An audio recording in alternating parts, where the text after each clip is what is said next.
പൗരസ്ത്യ ക്രിസ്തീയ സഭകളിൽ പ്രമുഖമാണ് സിറിയൻ ഓർത്തഡോക്സ് ചർച്ച്. ആഗോള സിറിയൻ ഓർത്തഡോക്സ് ചർച്ചിൻ്റെ പരമാധ്യക്ഷനായ പരിശുദ്ധ ഇഗ്നേഷ്യസ് എഫ്രേം ദ്വിതീയനാണ് ഇന്ന് നമ്മുടെ അതിഥി. Welcome to Kerala, welcome to Asianet News. Thank you very much. Thank you for having me. Thank you. You are very familiar to Kerala. You have come here many times, even before you assumed this particular position. What is the importance of Kerala to your church and to you personally? First, this is my first time as a patriarch to come to Kerala, but I have been here several times. I have been here to visit friends, to visit churches, all the places, and I've even been here to do some, to undergo some Ayurveda treatment, which helped a lot. It's good to be in Kerala. I like the place because I like the people in Kerala. Of course, St. Thomas, the apostle, came in the 1st century, and he brought with him faith, but also culture, and his culture was Syriac Aramaic, the language of Jesus. But then after that, several waves of what we call today missionaries, but they were not really missionaries there. They came to live here and to strengthen the church in India. Because the most famous is the mission that came in 340 AD from Edessa, Urfa. Right. That's 4th century. That's 4th century.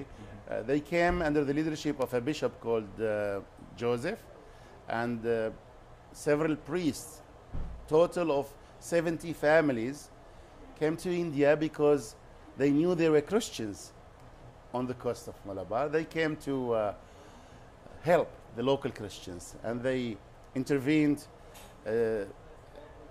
with the Maharaja of the area. That's right. And because of that, he granted the Christians in Kerala one of the highest castes in India.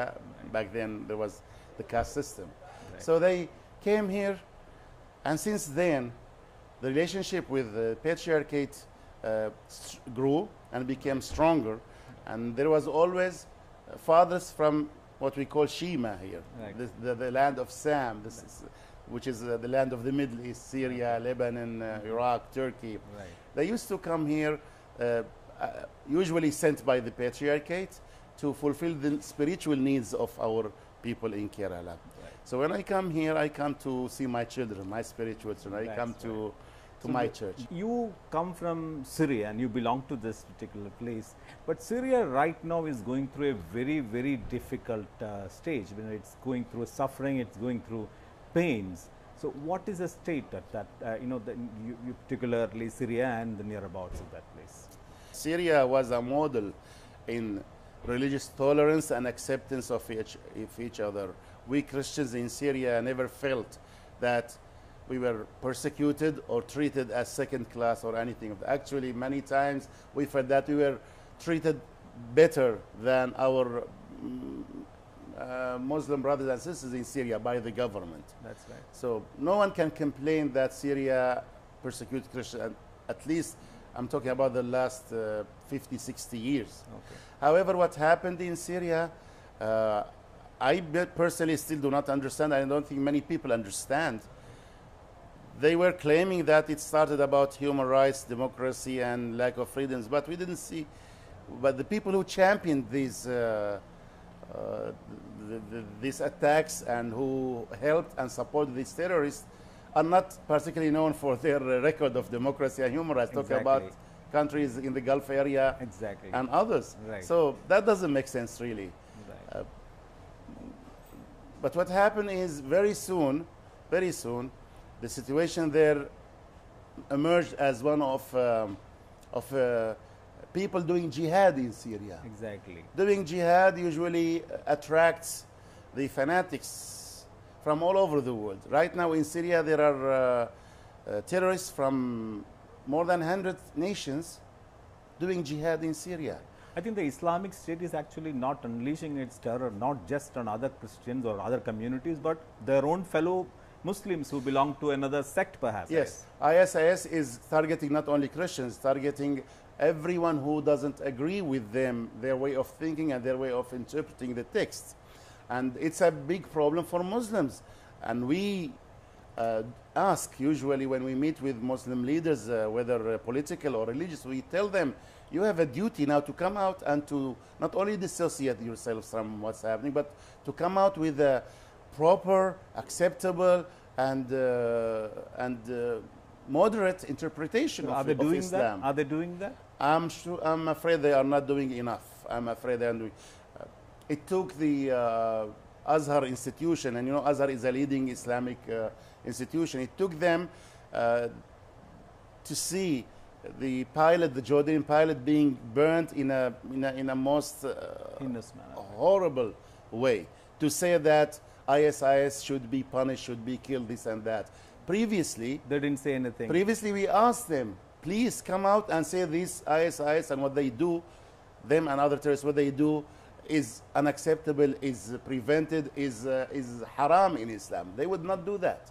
So there is responsibility laid on the shoulders of Muslim religious leaders and also politicians to come out and to say that this is wrong and should not continue. What about it? Just 2 years back, 2 of your archbishops were kidnapped, and I think, you know, even the international opinion or global opinion has not quite addressed this issue. You are absolutely right. The international community is not addressing it, and we have demanded, we have called for action during our meetings with the heads of states, during our meetings with churches and organizations. We have asked them to please do something, because we don't consider the kidnapping of the 2 archbishops as personal issue to do with 2 persons, no matter how prominent these persons are. We think the kidnapping of the 2 archbishops is a message to all Christians in the Middle East that you are not welcome there, right, that you should not stay there. Because when you strike the shepherd, what happens to the flock? They disperse. Absolutely. So what is the state? Now have the, you know, the people who belong to other communities, like maybe Christians or Orthodox, you know, is there a complete sort of migration or exodus from those places now to a better, you know, safer places now? There is migration not only by Christians, but even Muslims are leaving Syria and Iraq. But Christians, because of their numbers, because of their small numbers, of course, the number of Christians that leaves, it's usually high. I can say that probably 1/3 of Christians in Syria have already left, and more than 2/3 of Christians in Iraq have left. More than 2/3, and that is very high. Absolutely.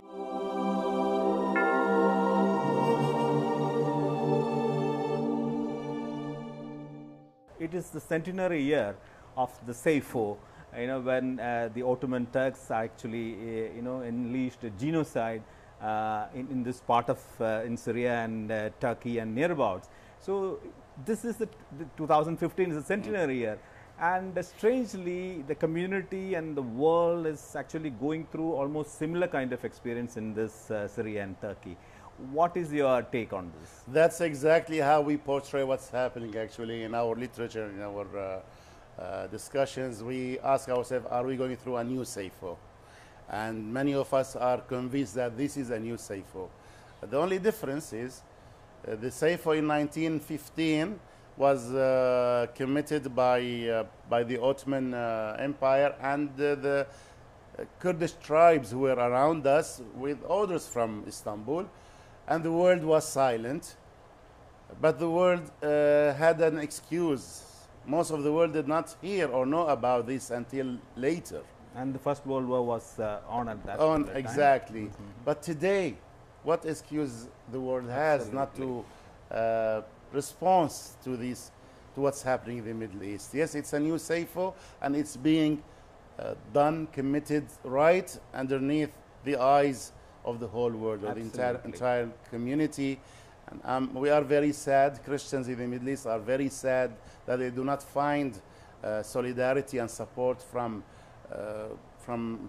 Western countries, and but in particular also we do not find enough support from our Christian brothers and sisters. Not that they don't want to help us, but they are not coming out You have lived in United States for a long time. Yes. And what has been the attitude of United States government? Normally, this is the government which actually intervenes wherever you have, terror and such kind of violence. So, have you been trying to get the United States support or at least attention to your problems? We were meeting with President Obama last September, 5 of us religious leaders from the Middle East. We met with him and we explained to him the situation, and we asked him to intervene. And we asked him to do something about the situation, not only in defense of Christians, but in defense of human rights, of humanity. Absolutely. Because what's happening in the Middle East is there is an assassination for culture, for human life. Absolutely. As we know it, for civilization, right. All this. Now, of course, there is a coalition that is going and fighting ISIS. Right. But if you look at this, I believe it's not a serious attempt. Right. It took the United States and the coalition then less than 30 days to oust Saddam Hussein and change the whole scenario. It took them less than 6 months to change things in Libya.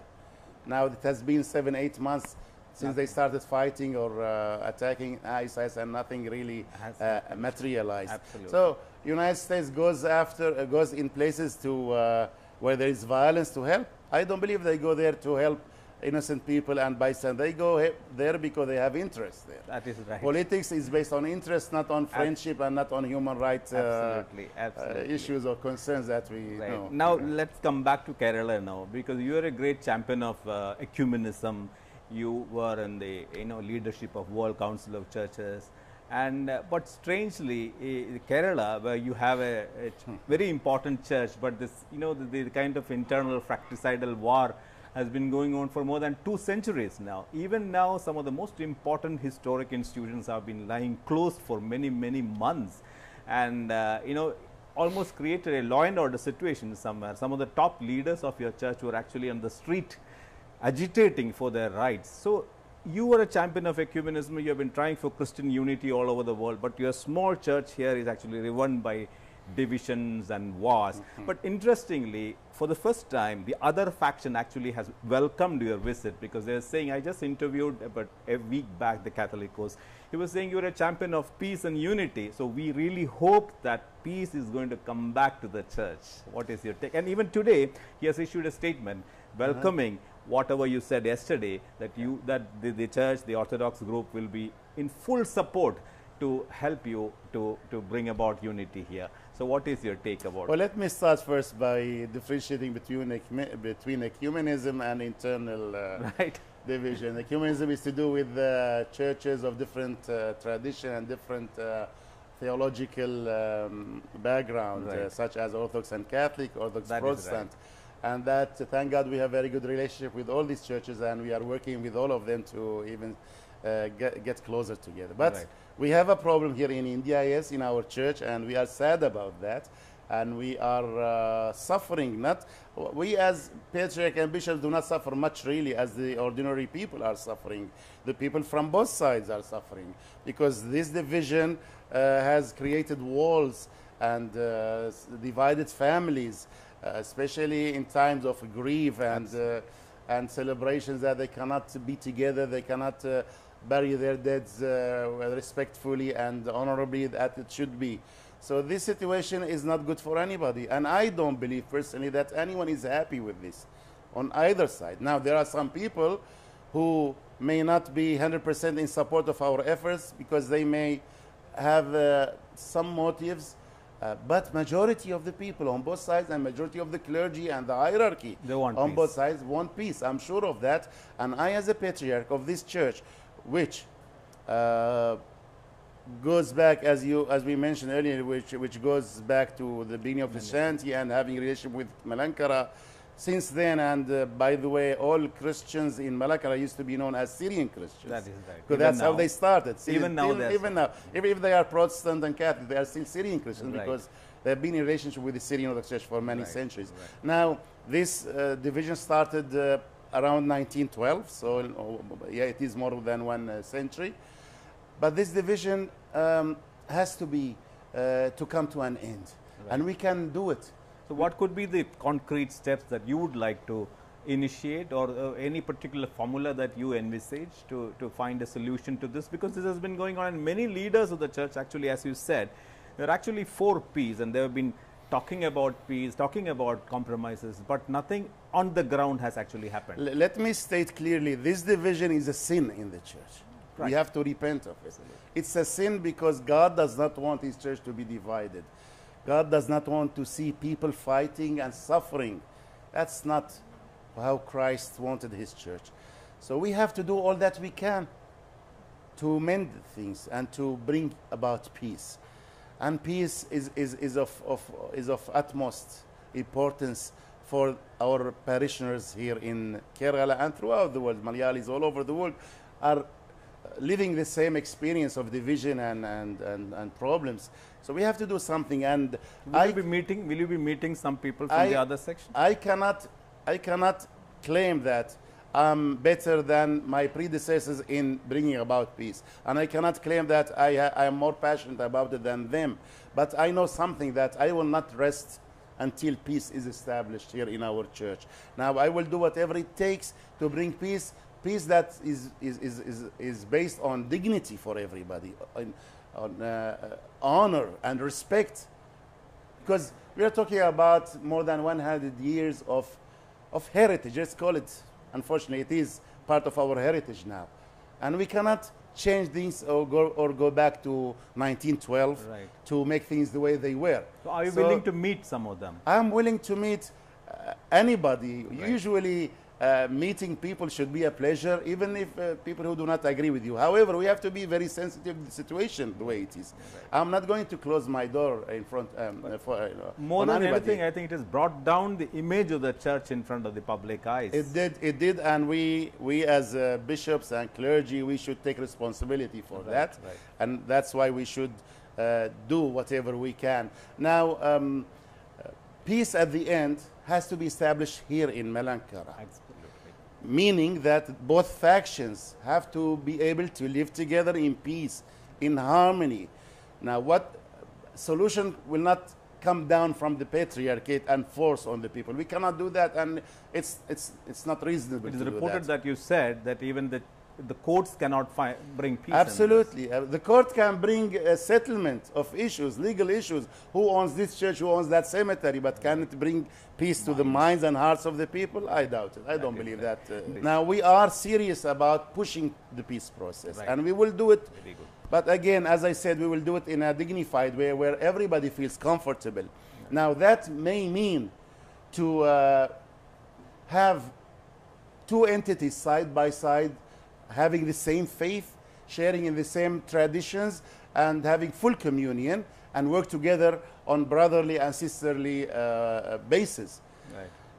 Now, one of them may be in full communion with the in full relationship with the Patriarch. The other will decide whether they want to stay the way they are right now legally. They recognize the Patriarch of Antioch as the spiritual head. Right. And I'm talking about the Orthodox faction, of course.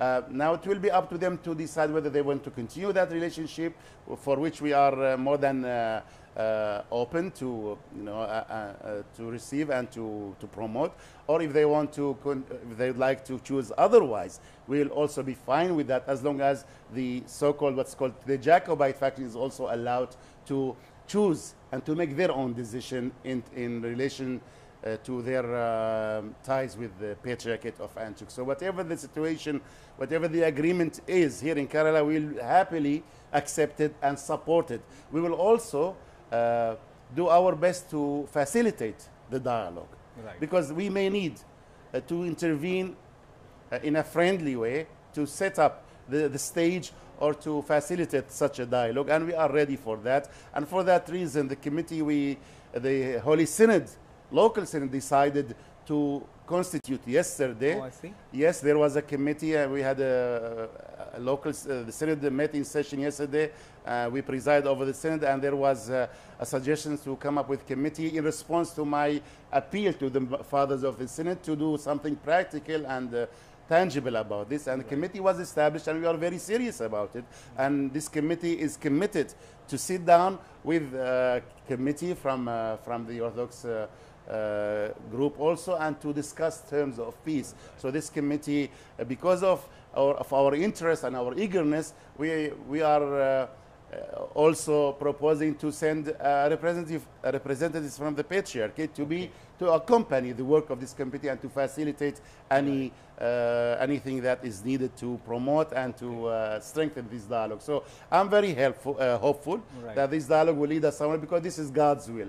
And if we try to do God's will, it will happen. So this can be considered as one of the most important missions that you are going to undertake as the Patriarch. I consider it to be one of the most pressing issues that I should take. Right. Doesn't matter what history will tell about, but what matters for me is to see our people, our spiritual children here, not fighting each other, rather living together in peace and in harmony. That's very important.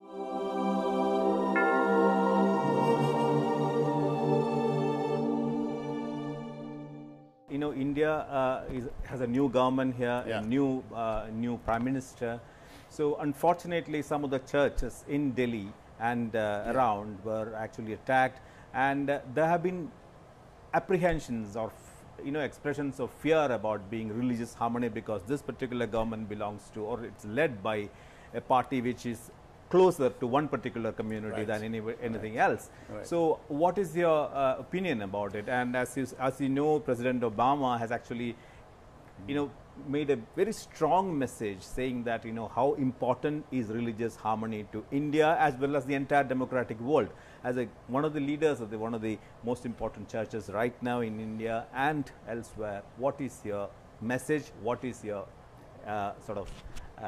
take about the entire thing? I'm sorry to hear about attacking these churches, and of course we condemn all kinds of violence against any religious place, whether Christian, Muslim, Hindu, Buddhist, anything, because we believe all these places are sacred to their people, so we should respect that.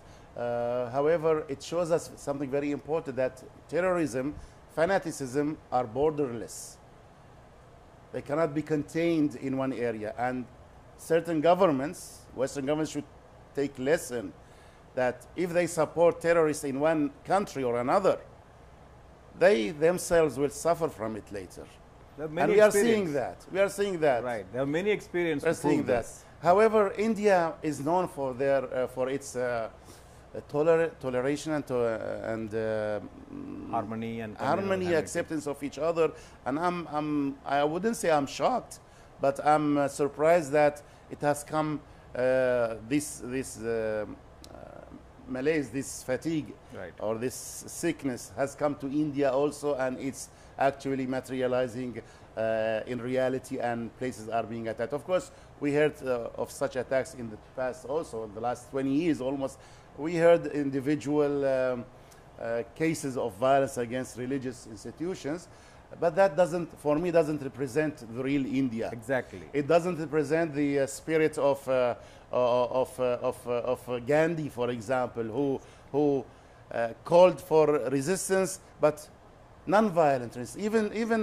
Even in politics, not only in religion, in politics, he didn't want the Indian people to take up arms and go and fight the British. They want them to walk and to protest and to boycott until they get their rights. That is the India we know. That's the India which champions the human rights of everyone. That's the India we expect to see, and to the India that gives respect to every community, regardless of faith, of ethnicity, of caste, of religion. I believe there is a responsibility laid on the shoulder of the Indian government, and I will definitely mention that to the President and the Prime Minister when we meet in Delhi next week. There is a responsibility to educate people, to make people aware, especially the young people. That responsibility is also shared by the religious leaders of all religions, to talk to the young, to the kids, to show them that this is not the way things should happen, should be done. We are all brothers and sisters in humanity. God created all of us, and God expects us to love everyone, regardless of our loyalty. And in our Christian literature, We are taught by the Lord Jesus to love God and to love our neighbor. Our neighbor is not only the one next to us, next door to us. Our neighbor is every human being. He tells us not only love your friends, but love your enemies. If there are such people as enemies, then we should love them also. And that's a universal message, I believe. We love our enemies, pray for those who hate us, bless those who curse us, then the whole world will be in peace and in harmony, and everybody will have better life. Right. It's great talking to you. Thank you. His Holiness the Patriarch, and we hope that your mission will be successful in India as well as Kerala.